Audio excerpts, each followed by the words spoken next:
वाल्मीकि जी की रामायण अगर आप पढ़ेंगे तो उसमें यहां तक लिखा है कि रामचंद्र जी की पत्नी सीता का जब हरण हुआ और रावण लेके जब भागा तो हनुमान और लक्ष्मण जब तलाश करने के लिए गए तो सीता जी बड़ी चालाक थी। कहीं चप्पल फेंक गई, कहीं नथुनी फेंक गई, कहीं दुपट्टा फेंक गई, कहीं चप्पल फेंक गई, कहीं कड़ा फेंक गई।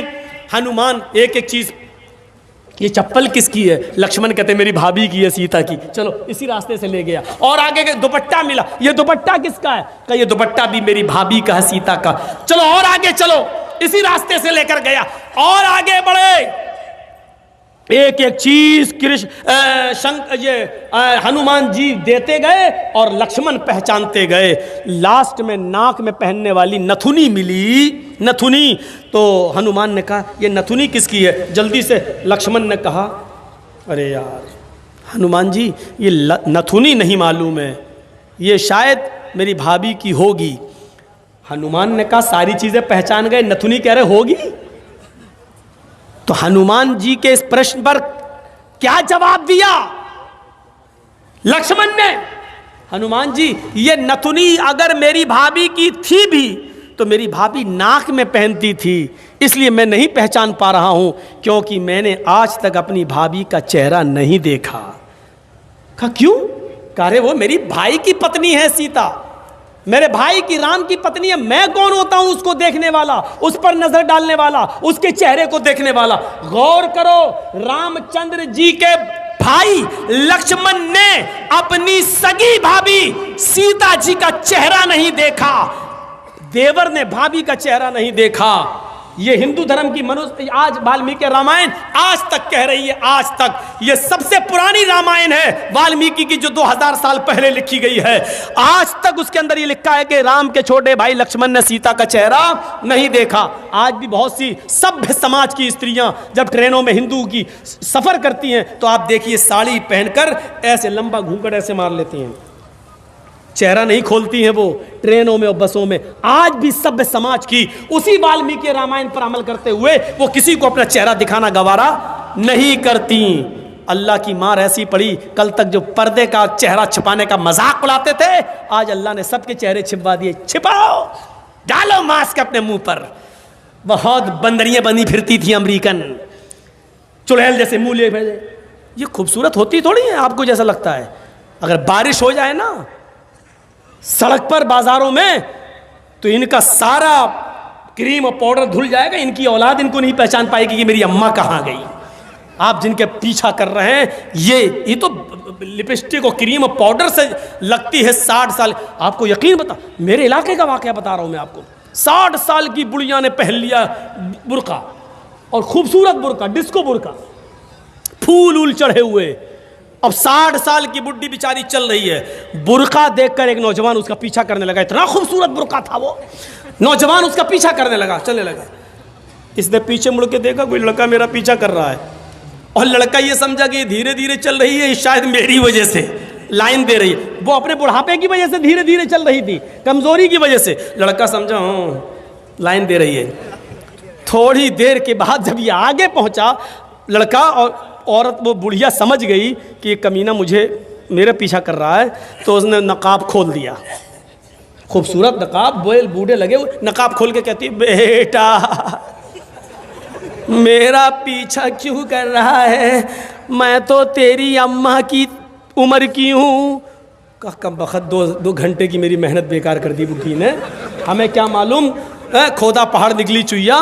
तो लड़के को भी गुस्सा आया, कहने लगा अरे अम्मा हम अपने लिए नहीं अपने अब्बा के लिए ढूंढ रहे थे।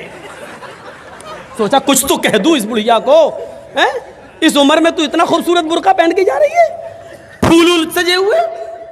लड़का सोचने लगा जब बुर्का इतना खूबसूरत है तो बुर्के वाली कितनी खूबसूरत होगी, लगा उसका पीछा करते हैं। लक्ष्मण ने अपनी भाभी का चेहरा नहीं देखा। हर पढ़िए हदीस, अय अल्लाह के रसूल अराइतल हमवा या रसूल अल्लाह, अय अल्लाह के नबी देवर के बारे में आपका क्या ख्याल है? क्या मैं देवर से पर्दा करूं?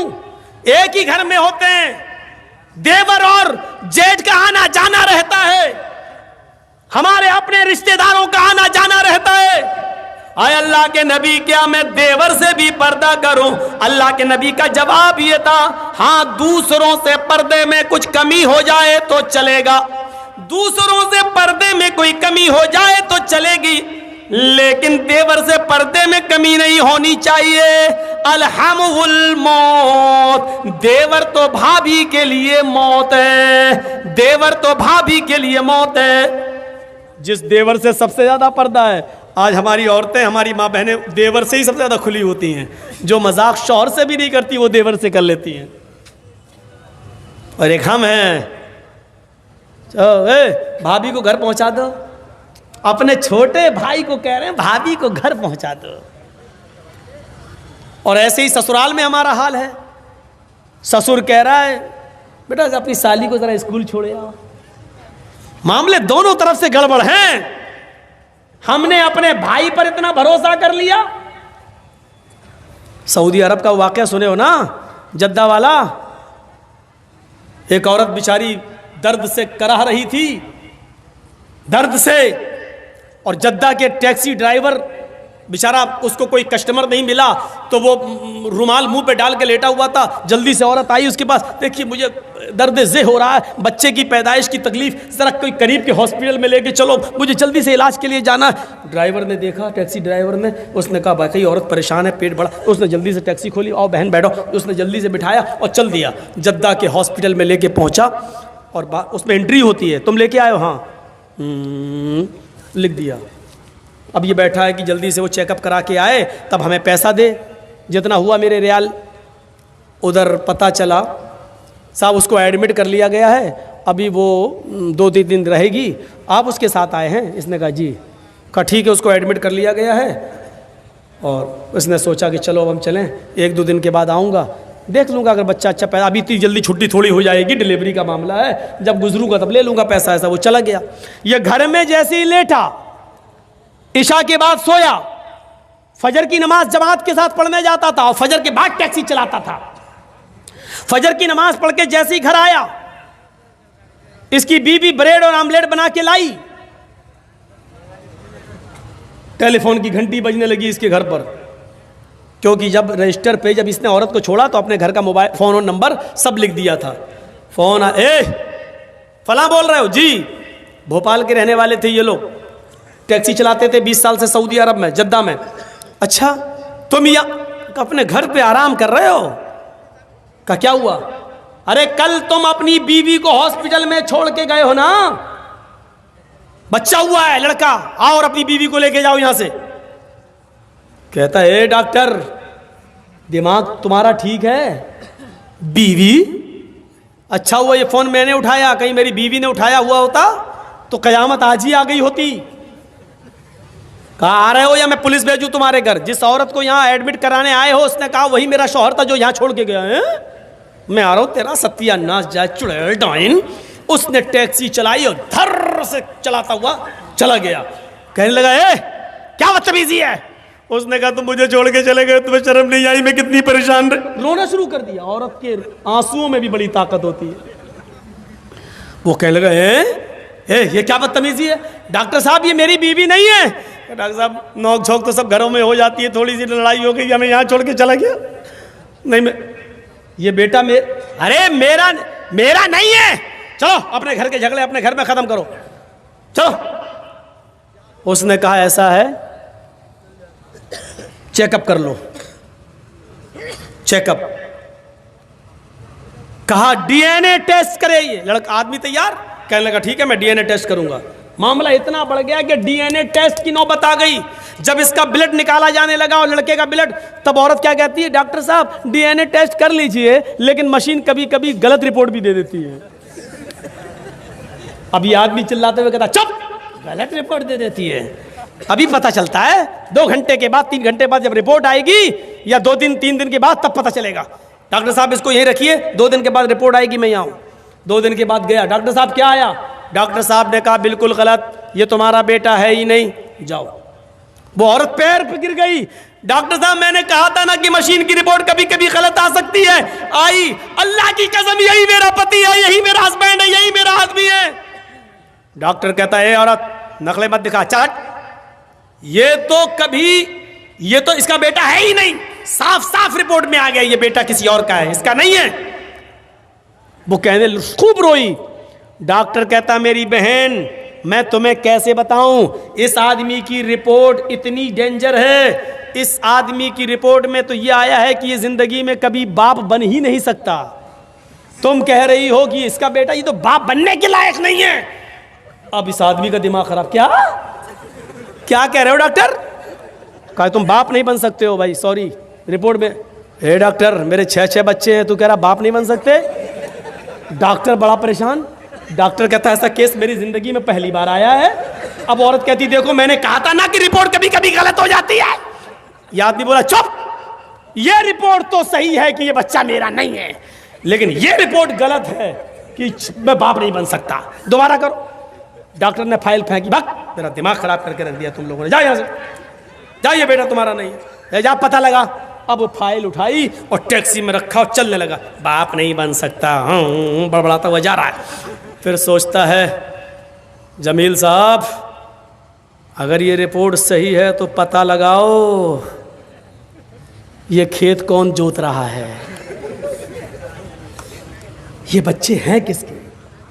सीधे घर में घुसा, टैक्सी लेके आया, मारी दरवाजे पे लात। बीवी कहती इतने गुस्से में दरवाजा खोला, उठाई चप्पल अपने पैर की 15-20 पहले मार दी। तुम तो रोज इज्जत करते थे, आज क्या हो गया तुम्हें? कस्टमर नहीं मिले, पैसेंजर नहीं मिले तो उसका गुस्सा मेरे ऊपर क्यों उतार रहे हो? कस्टमर का गुस्सा नहीं उतार रहा हूं, पहले ये बता कि ये 6 बच्चे किसके हैं। औरत कहती है आपको क्या हो गया? पूरी जिंदगी अमानतदारी के साथ में चली आपके साथ और आपने कभी हाथ नहीं उठाया और आज कहते बच्चे किसके? फिर बता रही कि नहीं बता रही? तेरा झूठ छुप नहीं सकता, पता चल चुका है मुझे। ये मेरी रिपोर्ट कहती है कि मैं बाप नहीं बन सकता, ये बता कि बच्चे किसके। तो मारो नहीं, मैं बता रही हूं। कहा क्या? कहा गुस्सा ठंडा करो पहले। अब वो तो हो ही जाएगा, पहले बता। कहा कि आप का भाई भी रहता है ना यहाँ, आप रात में टैक्सी चलाते हैं, दिन में वो रात में चलाता है।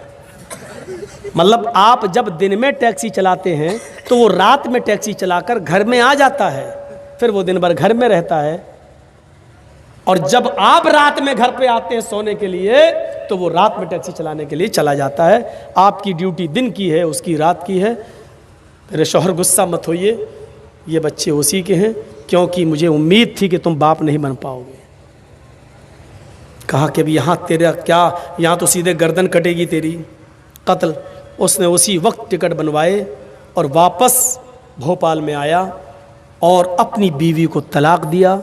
और इद्दत गुजारने के बाद कहा छोटे भाई से, जब छोटे भाई ने ही मेरे पेट में छुरी भोंक दी और जब बच्चे ही तुम्हारे हैं तो बेहतर यह है कि तुम ही इस औरत को अपने निकाह में रखो, मैंने इसको तलाक दे दी है।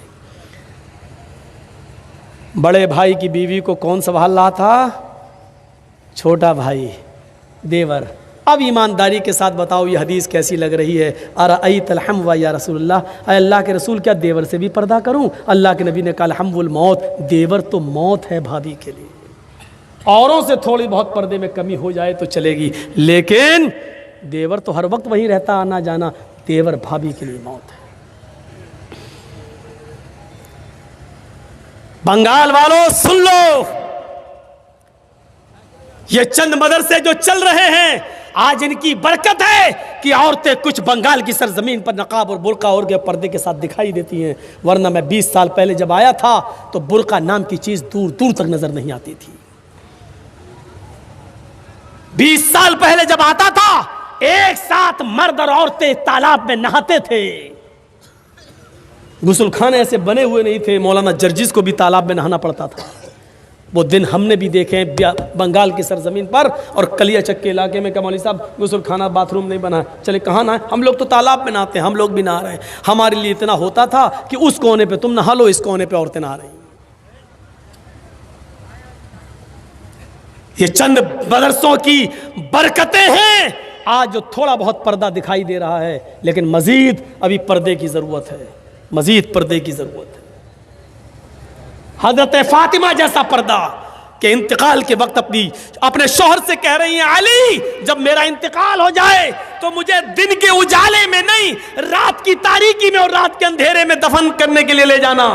पूछा, फातिमा ऐसा क्यों कह रही हो? कहा, अली मैं नहीं चाहती हूं कि जब मेरा जनाजा निकले तो दिन के उजाले में निकले और मेरे कफन पर गैर मर्द की नजर पड़े। मैं चाहती हूं कि मेरा जनाजा रात के अंधेरे में निकले और मेरे मुर्दा जिस्म पर पड़े हुए कफन पर भी किसी गैर मर्द की नजर न पड़े।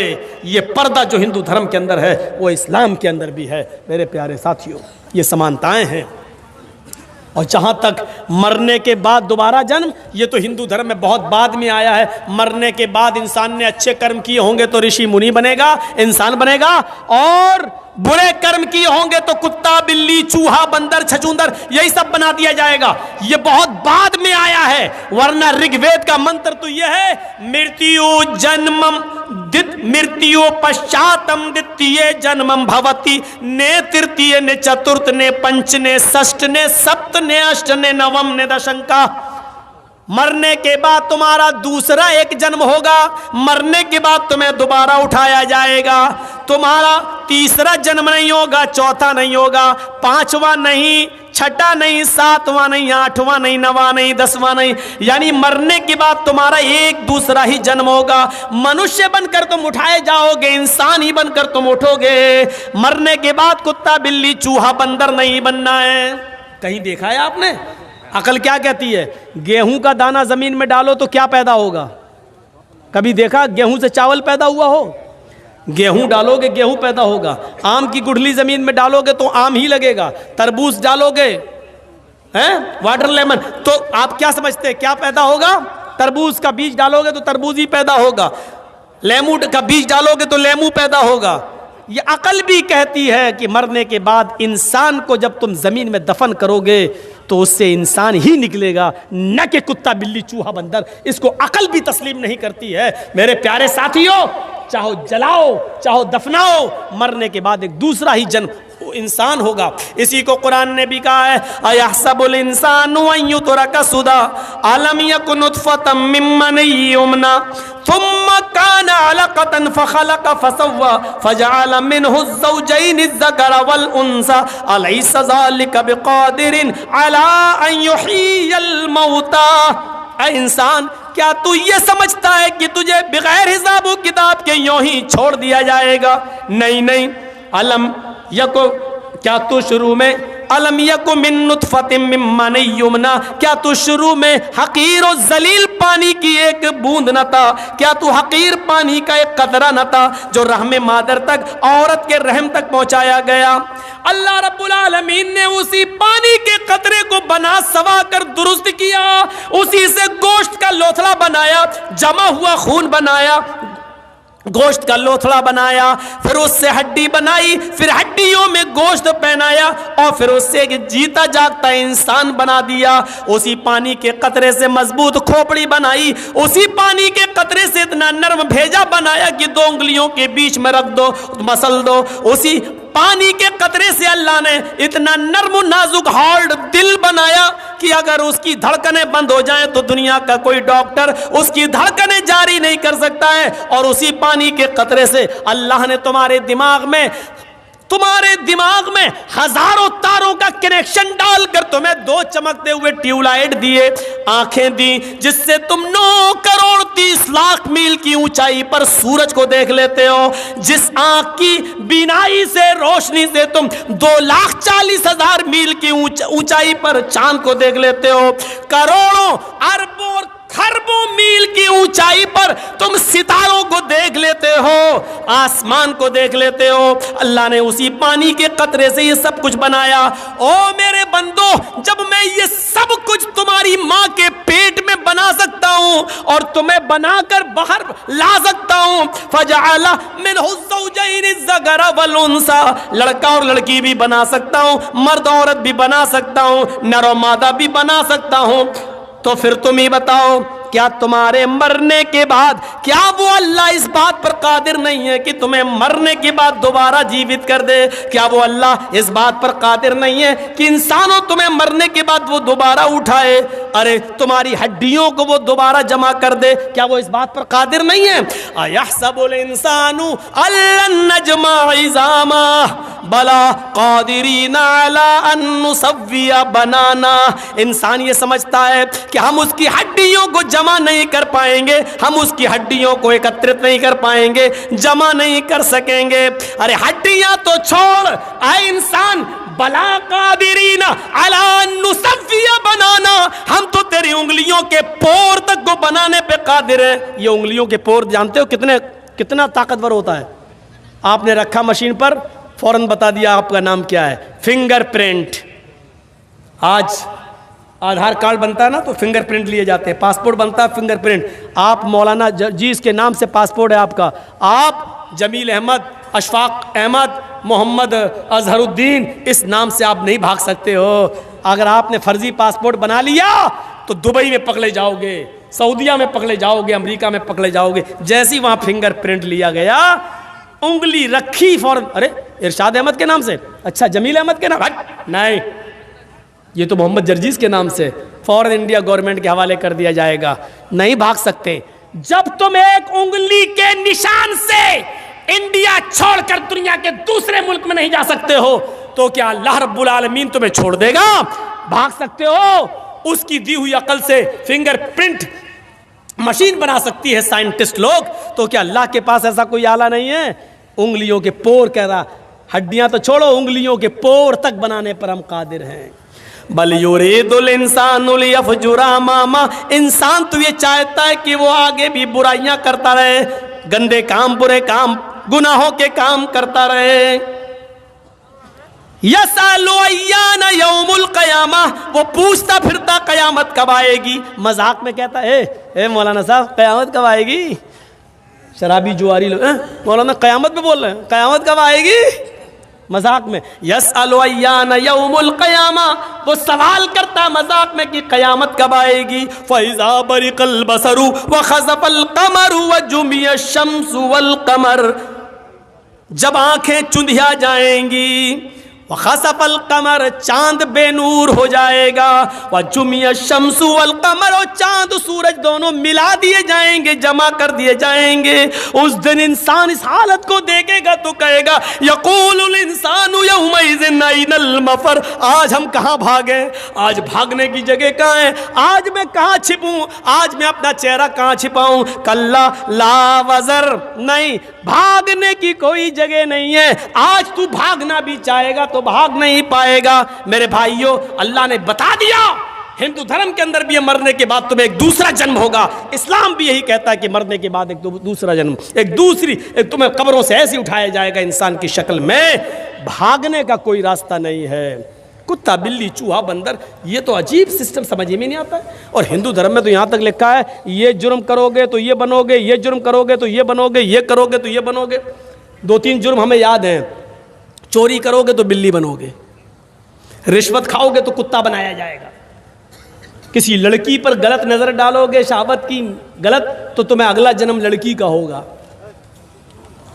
हैं? जुआ खेलोगे तो भैंस का जन्म, चोरी करोगे तो बिल्ली का जन्म, रिश्वत खाओगे तो कुत्ते का जन्म, किसी लड़की को अगर गलत नजर से देखोगे तो अगला जन्म लड़की का। अकल में आती है ये बात? मनुस्मृति में लिखा है, अकल में आती है। अब इसका मतलब क्या, निकालो जरा। जुआ खेलोगे तो भैंस का जन्म होगा, इसका मतलब क्या हुआ? दुनिया में जितनी भैंसें तुम्हें दिखाई दे रही हैं ये सब पहले मर्द थे। इन्होंने जुआ खेला होगा तब इनको भैंस का जन्म हुआ है। अब इसका मतलब ये हुआ कि अगर दुनिया में कोई आदमी जुआ ही ना खेले तो इसका मतलब ये हुआ कि भैंसें पैदा ही नहीं होंगी। और जब भैंसें पैदा नहीं होंगी तो दूध कहाँ से आएगा, घी कहाँ से आएगा, मक्खन कहाँ से आएगा, दही कहाँ से आएगा, कौन देगा? अब इसका एक और मतलब निकालो। कोई पंडित जी हमारे सामने हो तो बात करने में मज़ा भी आए। किसी दिन योगी जी बुला लें, हमें बड़ा मज़ा आ जाएगा डिबेट में। मैं उनसे पूछूंगा अगर भैंसें ही ना पैदा हो तो फिर क्या होगा, दूध, घी, मक्खन, दही कहाँ से मिलेगा? देखिए क्या जवाब देते, कौन देगा ये? इसका मतलब ये है कि ये सारी नेमतें अगर खाना है तो जुआ खेलो, यही तो मतलब हुआ। चोरी करोगे तो बिल्ली का जन्म होगा। लो साहब, दुनिया में जितनी बिल्लियां हैं ये सब चोर थी, पहले चोरी की थी इसलिए इनको बिल्ली का जन्म हुआ। अच्छा ये बताओ, बिल्ली का जन्म होने के बाद भी क्या फ़ायदा हुआ? जब इंसान थे तो हमारा माल चुराते थे, जब बिल्ली बना दिया तो किसी की मुर्गी चुरा रहे हैं, किसी का दूध चुरा रहे हैं, खा जाते हैं, मुर्गी कबूतर सब खा जा रही है वो चुरा चुरा के। तो चोरी तो अब भी उसकी बंद नहीं हुई है। किसी लड़की को देखोगे तो तुम्हारा अगला जन्म लड़की का होगा। दुनिया में जितनी भी औरतें देख रहे हो ना पंडाल में जो आई हैं जलसा सुनने, ये सब पहले मर्द थीं।